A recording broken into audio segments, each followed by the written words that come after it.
breaking news. In a special investigation tonight, Iggy Yoki reveals a shocking discovery at the KFC retirement village.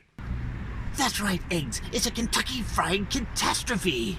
Sold as a 3-piece retirement package, including an endless supply of potato and gravy, coleslaw, and a bread bun.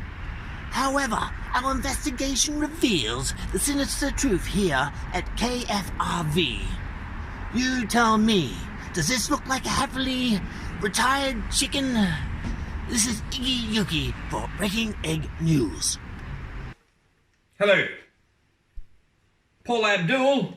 Never heard of her. No. Yes?